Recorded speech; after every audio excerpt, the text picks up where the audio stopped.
I'm Scott Reynolds from Pewter Report, and welcome to Bucs Brightside. This is your weekly dose of Pewter positivity after every Bucs game, win or lose. Now, these videos are all positive, which is why we're not going to be talking about special teams today, because they're not special. If you want honest, hard-hitting reporting and analysis on your Tampa Bay Buccaneers, well, then I encourage you to go to Pewter Report TV, our YouTube channel. It's where you can find my Pewter Pulse videos and our Pewter Report podcast. When you're there, hit subscribe. Also, leave a comment and hit the thumbs up button on this video. Give it a like. Greatly appreciate that. Are you ready for more sunshine and rainbows after your Buccaneers went 2-0 by beating the Houston Texans on Monday Night Football, 20-19? I think you are. I think you're ready for it. Just like you're ready to take your high blood pressure medicine before every Tampa Bay game, correct? All right, there are plenty of Pewter positives to get to from that 20-19 win in Houston. So in the interest of keeping this video under an hour, let's get to it, shall we? Okay. The Bucs won in Houston. That's a positive. They're now 2-0. That's an even better positive. And they finally won in prime time. That's a massive positive after going 0-5 in night games last year, including a 23-20 wild card loss to the Commanders. Oops, I mentioned a negative. Shame on me. Won't happen again. Also, I like the fact that guys like Ryan Miller scored a touchdown and Greg Gaines got a sack. It shows that the Bucs have a lot of talent on their depth chart this year, and they're going to need it, especially a defensive tackle where Logan Hall and Elijah Roberts will need to step up in Kalijah Cansey's absence for the rest of the season. It was great to see Roberts, the rookie, get half the sack in Houston. Hopefully that's the first of many for the young fifth-round draft pick. Nice pick of Ryan Miller's touchdown there, by the way, from my brother. His name's Jeff.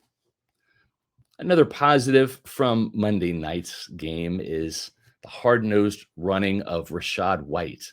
Remember him? Rachaad White, the backup running back? Not only did he score the game-winning touchdown, but he also averaged 6.5 yards per carry on 10 carries against a very stout Texans defense.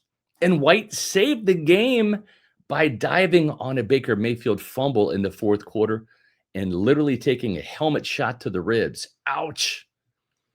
Purple Hearts aren't awarded in football for obvious reasons. Instead, White got some purple ribs for his heroism, but such a team-oriented guy. Really easy to root for Rachaad White, especially after Monday night's performance. Speaking of running backs, how about Bucky Irving? He had a much better game in week 2 than he did in the season opener, didn't he? 71 yards on the ground, 50 yards through the air on 6 catches. Now, I am not good in math. You can ask anybody. But I can do simple addition, and that equals 121 yards of total offense, which equals a great day at the office for Irving. 167 yards on the ground was the surprise that I wasn't prepared for on Monday night from Tampa Bay's offense. Shout out to the makeshift offensive line again, including Charlie Heck filling in at right tackle for Luke Gedeke. Not a great game for Heck, but he did throw an impact block on Rashaad's touchdown with 6 seconds left. Go back and look at it. Also, a shout out to Josh Grizzard for some great adjustments in that game, especially after losing Gedeke in the first quarter. Another game, another touchdown for Emeka Egbuka, the rookie sensation. Don't tell Mike Evans. But Emeka Egbuka is on pace to break Evans's rookie receiving touchdown record of 12 set in 2014. Now, really, Egbuka is on pace for 25 touchdowns this year. I don't think that's going to happen. But maybe half of that does. Maybe he gets like 13. Wouldn't that be something? I bet he gets another one this week against the Jets, literally. I've had prop bets on Emeka Egbuka the first 2 weeks and have cashed in, made some money, folks. All right, let's talk about the Bucs defense, which is my side of the ball. The Bucs defense played better than you think it did. I know we're all still waiting for the first interception of the year. And we wanted to see more sacks against a bad Texans offensive line.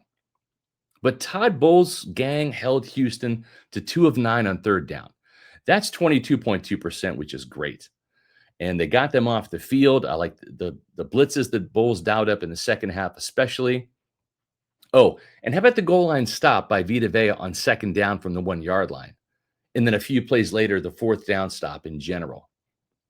Through 2 games, Vita Vea and Tyke Smith had been the Bucs' best defenders. Smith led the team in tackles again with 6, and he had his first sack of the year, blowing up former Buck running back Dari Ogunbowale to get to C.J. Stroud.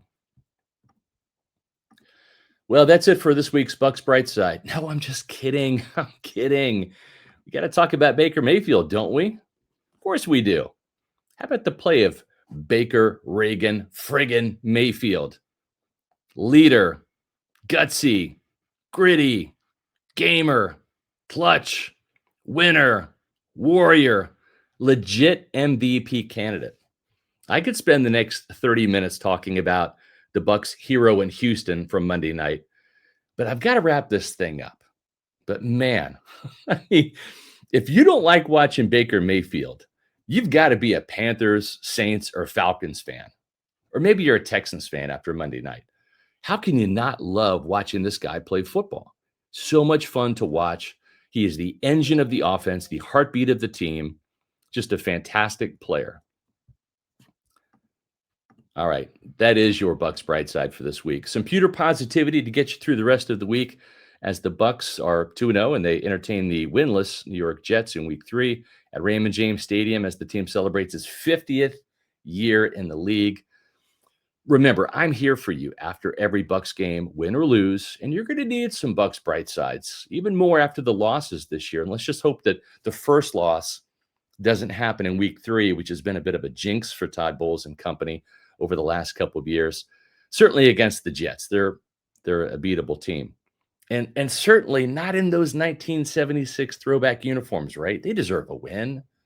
They didn't get one back then. Let's see if they can get one this week. Well, I want you guys to do me a favor. We're over 21,000 subscribers on our Pewter Report TV YouTube channel. So make sure you head over there if you haven't and hit the subscribe button. That's where you can find all of my Bucs Brightside videos. They come out once a week after the Bucs game, and my Pewter Pulse episodes as well, where sometimes I delve into negativity when warranted, or at least some criticism. That's where you can also find our Pewter Reports post-game podcasts and our podcast during the week, as well as our Pewter pregame show that Matt Matera and I do at 9 o'clock every game day, and then Pewter Game Day, which is at kickoff of every Tampa Bay game this year. And make sure you go to pewterreport.com where you can read all of my columns, my SR's Fab 5 column on Fridays, my Bucs Monday mailbag column, as well as my 2-point conversion column after the game, and also my Pick 6 preview on Wednesdays as the Bucs take on their opponent each week. And make sure you follow us on X, Facebook, and Instagram at Pewter Report. And I'll be back next week with some more Pewter positivity in the next Bucs Brightside.